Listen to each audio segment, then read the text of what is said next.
¿Por qué en Cuba, que es un archipiélago, señores, un montón de islitas y cayos rodeados por mar, por supuesto, en el mar Caribe? ¿Por qué en Cuba escasea la sal? ¿Por qué en Cuba incluso han tenido que importar la sal? Sí, señores, lo más simple del Más mundo absurdo. es construir una salina. Una salina, como hablábamos, básicamente tú pones un balde de agua al sol, de agua salada, quiero decir, lo dejas al sol y en cuestión de 48 horas, 3 o 4 días, vas a ver cómo Cuando se esté va, listo, claro. exacto, cómo se va evaporando toda esta agua y se va a quedar la sal. De hecho, en muchas islas del Caribe, por ejemplo, incluyendo el Turco Jancaico, que he visitado 2 o 3 veces, o sea, no porque me complazca mucho ir a Turco Jancaico, sino porque es la ruta, señores, de muchos cruceros que hacen el Caribe. Y cuando llegas a Turco Jancaico, te llama la atención la cantidad de burros y de mulos que andan circulando por la calle. Escucha esto, Silivete. En esta isla, a diferencia de en otros lugares que tú te puedes encontrar perros y gatos callejeros, ahí no. Ahí lo que más te encuentras son muchísimos mulos y burros principalmente. Y la gente Animal, los o alimenta sea, como son sus mascotas exóticas. exacto. Y la gente convive con ellos, les da comida desde su casa, comen cualquier cosa prácticamente. Es otra atracción turística, pero no es, por ejemplo, como en Dominicana o como en otros países, por ejemplo, que tienen pequeñas islitas con puerquitos para que la gente los alimente y eso, ¿no? Eso llevaron los puerquitos a la islita y lo convirtieron en una atracción turística. No, no, no. En Tucos, los mulos y los burros y las burritas, por supuesto, andan por todo aquel país, por cualquier carretera te lo encuentras cuando vas en un carro y todo. ¿Por qué razón? Porque era un país que vivía esencialmente de las salinas y utilizaban estos animales para la carga, o sea, para cargar los trasladarlo. sacos de sal. Pero llegó un momento en que otros países se le fueron adelante, comenzaron un proceso de industrialización de la sal, transporte de sal, y simplemente el dueño de las salinas vendió todo aquello, se fue de ahí y dejó a toda aquella gente sin trabajo. La mayoría de los habitantes de esa isla vivían de trabajar en la salina. Llegó un momento que no fue más negocio, el dueño se retiró, se fue de la isla y adivina qué fue lo que quedó de recuerdo. Todos esos burros y mulos y todo eso. Pues ahora imagínate que en Cuba, pero una cosa que me llama la atención, fíjate, es una isla del Caribe pobre y no obstante ves burros y mulos por la calle. Yo te garantizo que en Cuba no durarían 24 horas todos esos animales sueltos así a la desbandada sin que tuviera un policía al lado. Yo te garantizo que los hubieran sacrificado hace décadas por el hambre que hay. De hecho, han llegado a comerse los gatos y cuanto animal suelto ven por ahí. Imagínate un burro, un mulo, ¿no? Pero bueno, vamos a... carne dura. Exacto. Pero créeme, cuando hay hambre, no hay carne dura. Un momentico. Quiero compartir con ustedes en una parte acá, justo aquí. Vamos a agregarlo porque quiero que ustedes de hecho lo vean. Un segundito. Y vamos para allá de inmediato. Listo. Miren esto, señores. Vamos a ponerlo directamente para que ustedes escuchen esto en la mesa redonda de Cuba. O sea, el programa oficial, ya hemos hablado para los venezolanos, para las personas que no han vivido en Cuba, no han tenido la desgracia de ver la mesa redonda o tener televisión encendida o pasar y ver aquella cosa, o programa oficial que se transmite todos los días, donde las autoridades van a contar sus mentiras y toda esta historia. Y tratar de darle esperanza a la gente. Pero en ocasiones es interesante verlo porque descubres cada cosa que tú dices, claro, esto es increíble. Vamos para allá, de hecho. Un momentico. Pone una limitación que usted tiene que mover todo desde Guantánamo hasta Pinar del Río. Yo no escucho por casualidad. Hay un buque está a la carga en Boquerón para poder traer toda la sal. Sí se escucha. ¿Sí? Sí. Que han sido provincias bien afectadas con la sal, digamos que ya, ok. Vamos para allá un segundito. Perdonen que un problemita técnico con mis audífonos, señores. Orientales continúa una distribución que por el Programa Mundial de Alimentos hay un ofrecimiento. Esos productos están disponibles, digamos, arroz, aceite y granos. Y también hay una distribución. Espérate, pero vamos a hablar directamente de la sal. Una limitación que usted tiene que mover todo desde Guantánamo hasta Pinar del Río. Míralo acá. Digamos, hecho con el presidente. Espera un segundo, que ahora ella va a hablar de su reunión con el presidente, eso no nos importa. YouTubers nos escribían, bueno, ministra, la sal no se produce solo en Guantánamo, es verdad. Los tuneros decían que producen Los tuneros producen sal que tiene un primer destino, que es la electroquímica de Sagua, no obstante también participan en la canasta. Camagüey produce... Pero el gran por ciento es Guantánamo. Y eso pone una limitación que usted tiene que mover todo desde Guantánamo hasta Pinar del Río. Ahora mira, Silibé, ¿por qué traigo este pequeño videito a colación? Mira, Guantánamo es el extremo oriental de la isla. Este mapita amarillo que yo estoy señalando con el cursor, o sea, el extremo oriental. Esa es la provincia de Guantánamo. Y resulta ser que desde Guantánamo tienen que transportar la sal a toda la isla, incluyendo Pinar del Río, La Habana y todo eso. Lo más extremo. ¿Por qué no hay salinas en el resto del país? No tiene explicación, ya, simplemente, ¿no? Entonces incluso, oye esta locura, oye esto, mira. Hoy mismo hay un buque está a la carga en Boquerón para poder traer toda la sal pendiente de Pinar del Río, Artemisa y Mayabeque, que han sido provincias bien afectadas con la... O sea, que ellos salen desde Guantánamo, van hacia Holguín en un barco y desde Holguín trasladan la sal hasta Pinar del Río y La Habana. Oye, qué locura. No sé si en Venezuela pasará o habrá pasado algo similar alguna vez, pero esto de los castristas de verdad que es... Claro, no es realmente... que cuando es un estado tan totalitario, Jadir, ellos suelen tener el control de todo y también hemos tenido escasez de muchas cosas. Bueno, en el año 2016, 2017 había escasez hasta de harina pan, de trigo. La gente hacía filas para poder comprar el pan. Y entonces es un tema porque pasa lo mismo. Todas las industrias que en algún momento estuvieron en marcha quedaron en el aire cuando Chávez empezó a expropiar. Y entonces ya solamente si de 10 que están trabajando solo empieza a trabajar una, pues no da abasto para que llegue a todos los rincones del país. Y era lo que sucedía, igual con todos los artículos de uso personal, desodorante, champú, todo era un tema de escasez. De hecho... Y de hecho, Silvia, me llama la atención, hablando de productos indispensables, me llama la atención un enlace que me pasaste donde ellos lo anuncian como lo más normal del mundo, donde el precio de las cajitas CLAP se triplicó. ¿Sí? O sea, que es algo para los sectores más desfavorecidos, un subsidio del gobierno, o sea, que realmente lo pagan Pero todos los fíjate, venezolanos. lo absurdo, lo absurdo, bueno, para quienes no saben, los cubanos que no saben qué son las cajas del CLAP, estos son unas bolsas que el gobierno suele hacer y repartir mediante consejos comunales, ¿no? Entonces ellos primero hacen un censo para corroborar quiénes son las personas que están en esa comunidad y igual tiene toda una logística, digamos, ellos la clasifican entre las personas que están en bajos recursos, los barrios que están en término medio, y de acuerdo a eso van repartiendo los alimentos. Normalmente las personas de bajos recursos, Adir, les asignan otro tipo de, o sea, ¿cómo te explico? Si tú eres de bajos recursos, tú tienes derecho a tener proteína, pero si tú vives en un barrio donde no está considerado como un hogar de bajos recursos, entonces te cortan la proteína y te quitan el aceite. ¿Para dónde se va la proteína y ese aceite? No lo sabemos, pero a las pruebas se remiten los ciudadanos cuando llegan a los supermercados chinos y entonces encuentran el aceite o la sal o el arroz que no llegó en el CLAP, ¿sabes? Oh. Entonces hay una materia de corrupción y con respecto al precio lo mismo, pero con esa nota que yo te envié, ya luego el gobierno se da cuenta que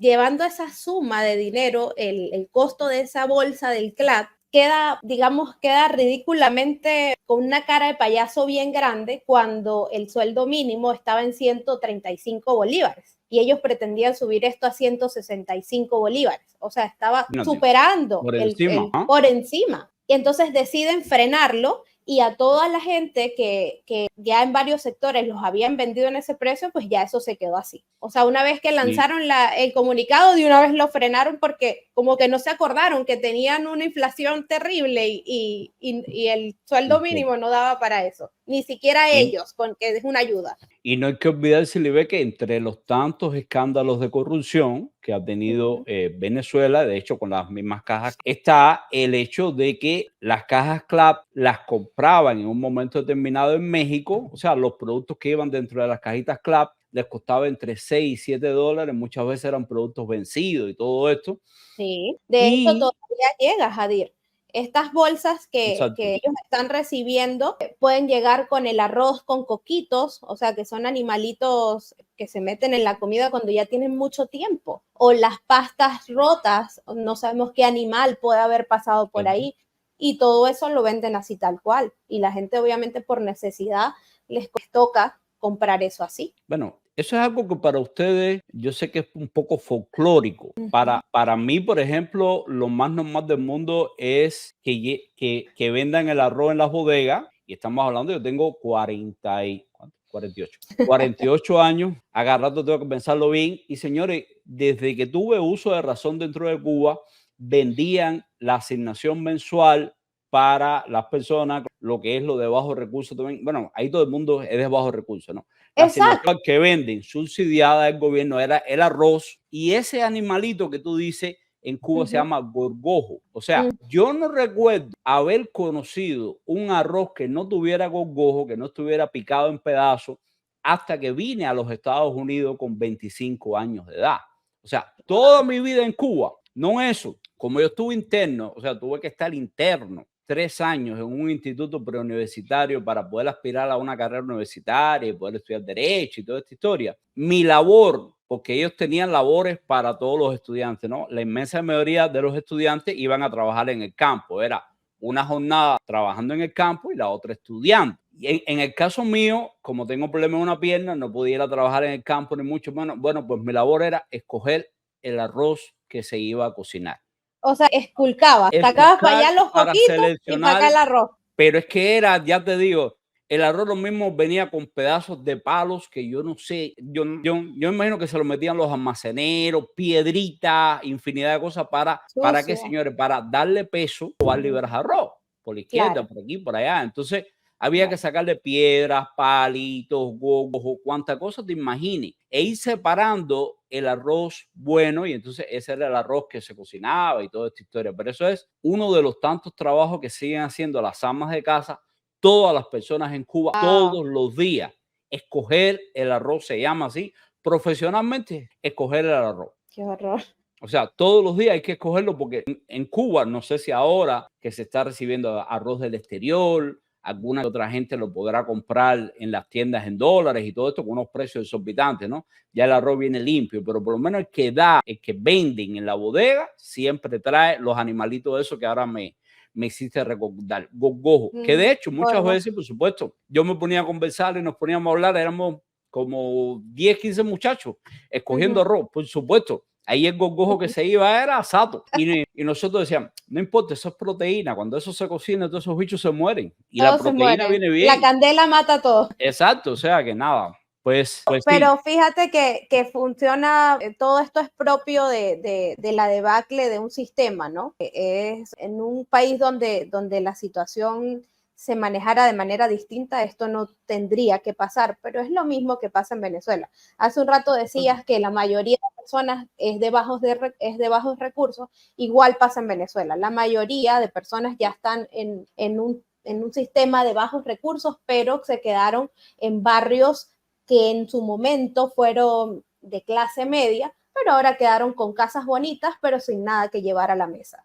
Eso es uno de los grandes problemas que hay, y esta gente pues obviamente espera esa caja del CLAP para poder subsistir, pero igual Bueno, no es algo que sea recurrente, ¿no, Jadir? No sé cómo pasa en Cuba, pero para ciertos lugares no llega todos los meses. O sea, eso puede tardar cada 2 meses, cada 3 meses, o cuando la rana eche pelo. bueno, de Como hecho, quien... la intervención que veíamos que era la de la ministra del MinSIN, o sea, Ministerio de Comercio Interior, lo que hacía precisamente era diciendo, la asignación de azúcar ya logramos ponerla al día. ¿Por qué? Porque dan varias libras de azúcar por persona mes, o sea, perdón, se me escapa la palabra, señores, que tenemos los cubanos, dan, no dan, No, venden, venden. venden. te dan el derecho a comprarlo vendido.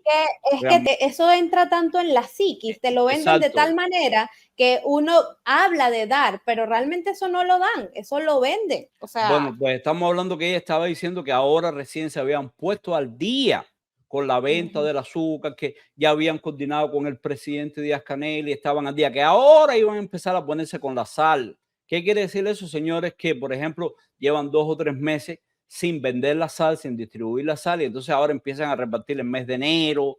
Y, por ejemplo, las libretas de racionamiento que hay en Cuba, que son una cosa gordita así, son un relajo tremendo, porque imagínate que la gente dice, pero espérate, este mes no vino el pollo, por ejemplo, como dicen. No, es que ahora va a venir el pollo del mes de noviembre, pero ven acá, ¿cómo que noviembre? Sí, porque no dieron pollo ni en enero, ni en febrero, ni en marzo, ni en diciembre, y así. O sea, el régimen siempre está atrasado en su propia distribución de alimentos subsidiados. O sea, eso es un desastre. Y hay gente que lo tiene que vender y toda esta historia. Y sumándole, Jadir, en Venezuela ocurre con los consejos comunales, con toda esta migración que hemos tenido, ellos trabajan las listas fantasmas, ¿sí?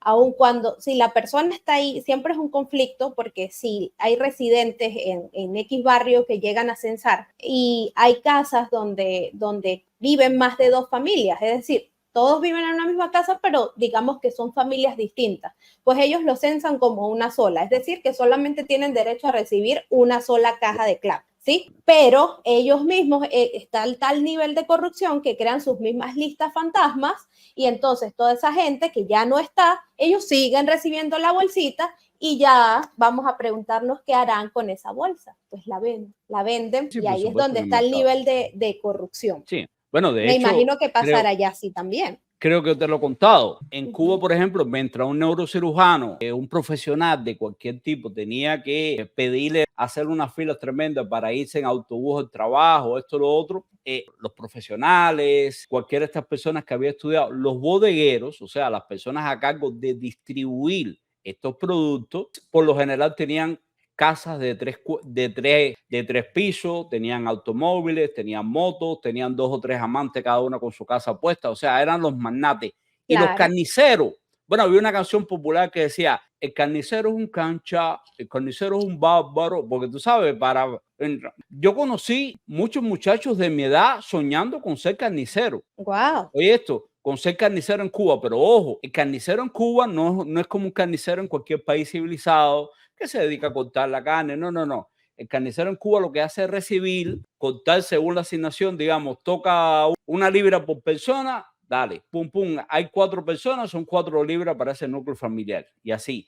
Llega el picadillo, por ejemplo, algo que se hace muy común. De hecho, mi hermano, por ejemplo, fue carnicero, y algo que se hacía mucho, llega el picadillo de soya, imagínate, que es carne enriquecida con soya, pero la gente dice que es a la inversa, que es soya enriquecida con carne, que es un poquitico de carne así, lo demás es soya. Y para cómo, imagínate que llega ese picadillo, como las condiciones de transporte son tan malas, la mayoría de las veces, por supuesto, que todo eso se descongela por el camino. ¿Qué hace el carnicero? El carnicero, por lo general, recoge ese picadillo, se lo lleva para su casa, o en la misma carnicería, en un lugar oculto, un cuartico o algo así, lo mete dentro de un cubo de agua, ese picadillo, y eso hace y se hincha. Y después tú coges y lo pones a congelar. Resultado, cuando vas a distribuirlo, le empiezas a cortar y le estás vendiendo hielo prácticamente a la gente, pero todo 10 o 15 libras la bola de picadillo que te llegó, ¿no? Para distribuir. Bueno, señores, hablando y enlazando un poco el tema de la corrupción y todo esto, vamos a ver un ejemplo de cómo la corrupción bajo el castrismo está llegando a unos niveles estratosféricos, que prácticamente las narices les están robando los camiones de arroz, las toneladas de todo tipo de alimentos. Y cómo ellos después aparecen como si fueran los héroes que descubrieron todo. No, que te robaron cuánta cosa había y tú no te diste cuenta. Simplemente, señores, porque ¿qué pasa, Silibet? Cuando algo es del pueblo, como ellos dicen, lo que es de todos no es de nadie. Entonces, de hecho, en Cuba hay una frase muy muy conocida, un refrán que dice, robarle al Estado no es robar, porque en definitiva si es de todo, pues mío. Entonces, desgraciadamente, esto se ha convertido, señores, en el día a día. Aquí tenemos otro caso de un gran escándalo y de hecho vamos a compartirlo con ustedes. Esto ocurrió de hecho en Santiago de Cuba. Un segundito para ponérselo justo donde se pone bueno, señores, porque ustedes saben que la televisión cubana, aunque sea el noticiero estelar de la televisión, te voy a poner de hecho un momentico del principio, Silvia, para que tú veas con qué profesionalismo, con qué emoción narra este periodista lo ocurrido. Escucha esto. Las cotidianas operaciones de la terminal multipropósito del recinto portuario Guillermo Moncada en Santiago de Cuba se han visto eclipsadas por los resultados de una minuciosa indagación. O sea, empieza todo porque da ganas de dormir. No, es todo un traca-traca, exacto. Ellos no tienen idea de lo que es periodismo. Bueno, es que no tienen que competir con nadie, es de que tienen el monopolio de la información. Funcionarios y trabajadores del sector portuario. Estas personas, a raíz de estas funciones, se entraron en común acuerdo con los transportistas, donde realizaban la venta de cada camión de arroz a razón de 200,000 a 300,000 pesos y le entregaban facturas que no eran incorporadas a la contabilidad y que no permitían con posterioridad darle seguimiento dentro de la economía. El destino final de estos insumos, explican las autoridades judiciales, no eran las bodegas del territorio. Mira el arroz con gorgojo, mira qué diferencia hay de un grano de arroz al otro, pero si se pudiera ver más, pudiera ver los gorgojitos y las piedras y todo. Red de mercados informales completan la ecuación en esta cadena de delitos. Mercado informal donde era vendido saco de arroz a razón de 200 pesos la libra y que le permitía lucrar a cada uno de los transportistas con una cifra de 4 millones de pesos. Ese mercado, ¿de dónde se abastece? ¿De dónde saca los productos si no son los mismos que se debían de determinados lugares? Hay que trabajar un poquito más fuerte en ese sentido por los altos precios que también poseen esos productos. Ve, y siempre entrevistan a 2 o 3 que entonces le dan la confirmación, que cómo es posible. Entonces, fíjate que el último señor que entrevista, en el segundo, mira con qué se aparece él. Altos precios que también poseen esos productos. ¿Qué sucede? En Cuba han proliferado las pymes, lo que hemos hablado, estas pequeñitas empresas, y algunas son como bodegas, o sea, son pequeños supermercados. Bueno, ¿qué dice este señor? Que han proliferado los altos precios, hay que ponerle un control a eso. Simplemente, hombre, si usted le pone un control de precio, va a desaparecer porque no le da negocio. Bueno, es lo que estaba Jadir, era lo que quería implementar la hija del Che, ¿te acuerdas?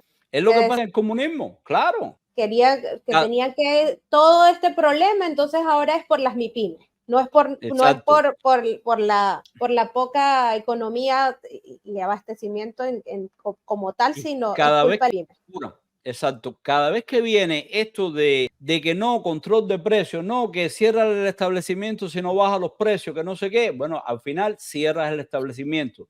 El establecimiento se va a bolina porque simplemente, señores, esta gente tiene que importar de aquí de los Estados Unidos la mayoría de las veces, comprarlo aquí, llevarlo por allá y por supuesto cuando le hacen la conversión a peso cubano, Silibet, el dólar está, corrígeme señores, pero la última vez que yo lo vi pasaba de los 350 pesos cubanos. Imagínate tú la inflación, por supuesto que los precios que tienes que tener son enormes. Pero bueno, un poco resumiendo esta noticia, estamos hablando, señores, de 78 detenidos por desvío de alimentos. Fíjate, en las operaciones se pudo recuperar un total de más de 60 toneladas de comida, entre harina de soya, azúcar blanco, arroz y frijoles negros. Señores, ¿dónde tú escondes 60 toneladas de comida? O sea, ¿qué supervisión tienen los castristas? O sea, ¿qué están haciendo esa gente con sus puertos? Simplemente a nadie le importa, no le duele a nadie. Todo el mundo está corrompido hasta el tuétano porque la miseria, señores, los tiene asfixiados. Y entonces, ¿qué pasa? Los oficiales, los puertos, los custodios, todo el mundo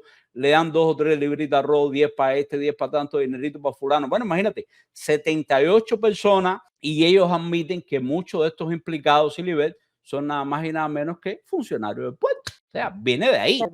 Terrible. O sea, estas personas son funcionarios de ese puerto, los que están presos. Eran la inmensa mayoría, o sea, eran estibadores, personas que se dedican a la contabilidad, que tú no ves que dice que hacían una doble contabilidad, que se ponían tanto, o sea, todo eso. Además son los camioneros, o sea, hay toda una red, por eso es que cae tanta gente. Yo sé que muchos de ustedes ya están al tanto, pero la gran sorpresa que desde ayer anda rondando todas las redes, algunos influencers lo han comentado, es que nada más y nada menos, señores, que el hijo del primer ministro de Cuba resulta ser que quería escapar de la isla también. O sea, imagínense el nivel de desesperación, de falta de esperanza que hay dentro de la isla, que incluso el hijito del papá, Manuel Alejandro Marrero Medina, señores, que se autodefine como un amante de los viajes, del maquillaje, del lujo, que incluso ha sido el motivo de escándalo frecuentemente porque le gusta mucho viajar en los aviones ejecutivos que usa tanto el papá como Díaz-Canel. Y se la ha visto en Europa, se la ha visto en diferentes lugares. Bueno, pues resulta ser que el muchacho aplicó al parol humanitario y le concedieron el parol humanitario. O sea, si hubiera sido por esta directriz de la administración Biden, el hijo de Marrero hubiera podido entrar sin ningún problema. No solo el hijo Marrero, sino el Canelito y tantos otros. No pudieran entrar cualquier seguroso, cualquier chivatón, cualquier esbirro sin ninguna restricción. Pero afortunadamente todavía el Servicio de Inmigración por lo menos hace una investigación de seguridad nacional, de seguridad pública y determina a última hora que Manuel Marrero Alejandro Medina, de 30 años, no es elegible para viajar a los Estados Unidos. O sea, que no lo autorizan a venir. De ser por él, realmente ya estuviera aquí, ya estuviera entre nosotros. Fíjense que este muchacho es especialista comercial en la agencia de viajes Gaviota Tours, perteneciente a las Fuerzas Armadas, y por supuesto no quiso responder a una solicitud de comentario que le pidió Martín Noticias y colgó tras conocer el motivo de la llamada. Imagínense ustedes, si a casa de Marrerito llaman de radio y televisión Martín, por supuesto que en cuanto se identifiquen van a colgar, vaya, como si lo estuvieran llamando de parte de la peste bubónica, el COVID-19 o algo por el estilo, porque lo menos que quieren es que los contacten o menos que los entrevisten uno de estos medios que son directamente para denunciar todas las atrocidades del régimen castrista. Bueno, pues este muchacho que tiene 31 años, acaba de cumplir, los señores, es licenciado en estudios socioculturales de la Universidad de Holguín y, como les comentaba, se autodefine como amante de los viajes, el maquillaje y adicto a la fotografía. Precisamente por eso es que ha llenado todas las redes sociales de cuánto viajeteo da por todo el mundo en los aviones que paga el pueblo de Cuba, supuestamente para que el régimen haga lo que le dé la gana con todos esos viajes, se lo preste a su vez a sus aliados, a sus vecinos, etcétera, etcétera, y corrompan a medio mundo. Ya sabemos cómo funciona todo esto. De hecho, voy a compartir con ustedes acá, ahora mismitico, un pequeño videito para que ustedes vean que de hecho este muchacho no vive nada mal en Cuba. Vamos a verlo un segundito. Pueden ver, por ejemplo, cómo hay paseos en yates, con amiguitos, con amiguitas. Miren qué bien todo. Es algo que el cubano común, señores, no puede hacer. O sea, que tiene prohibido. ¿Ustedes conocen a algún cubano de dentro de la isla que pueda montarse en un yate? Yo realmente no conozco a nadie. Mira aquí con cervecitas Cristal. Mira aquí vacilando en un carrito. Pues las pruebas sobran. Y por supuesto, a muchachos les gustan los jets ejecutivos, en los que tiende a viajar, como ya había dicho, primero aquí con la novia, hace ya algún tiempo. Él definitivamente, como dice, es adicto a la fotografía. El maquillaje no sé si lo implementará para él mismo, si se maquillará él mismo, maquillará a la novia o qué pasará. Pero sí, al muchacho le gusta vivir a todo tren y parece que incluso él se cansó de vivir en Cuba, a pesar de que su papá es el segundo hombre, bueno, vamos a decirle el tercero. Ya sabemos que Raúl Castro es el que manda, Díaz-Canel es su marioneta, pero su marioneta preferida, muchacho, es el hijo de este primer ministro. Por supuesto, no hay que olvidar a Canelito, que está por en medio, o sea, el hijo mayor de Díaz-Canel, que ya fue presentado en sociedad, a Papa y todo esto.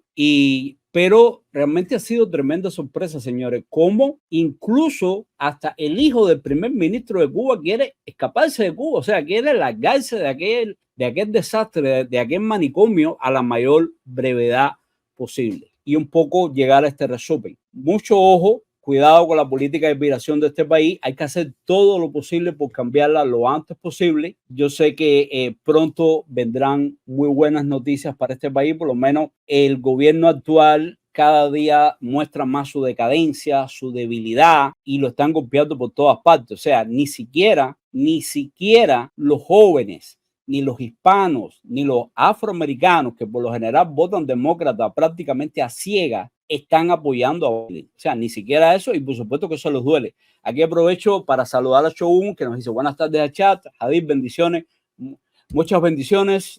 Nos agarraste prácticamente de sorpresa, para nosotros también lo fue.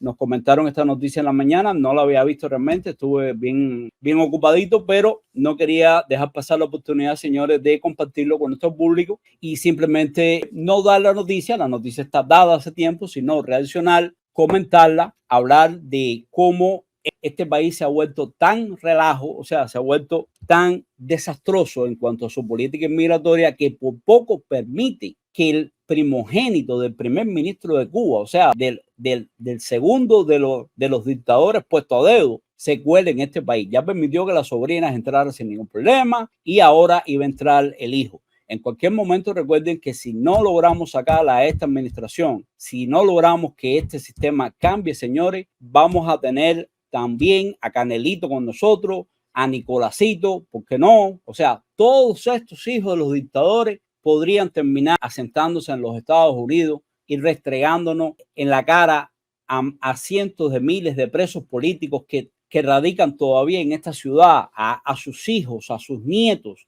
a personas que hemos sufrido la persecución dentro y fuera de la isla. Nos van a restregar su riqueza, de cómo ellos pudieron robar todo el dinero en Cuba, y que como incluso fuera de Cuba pueden seguir robando, pueden seguir manipulando, pueden seguir lavando dinero y no les pasa nada, porque realmente no hay justicia.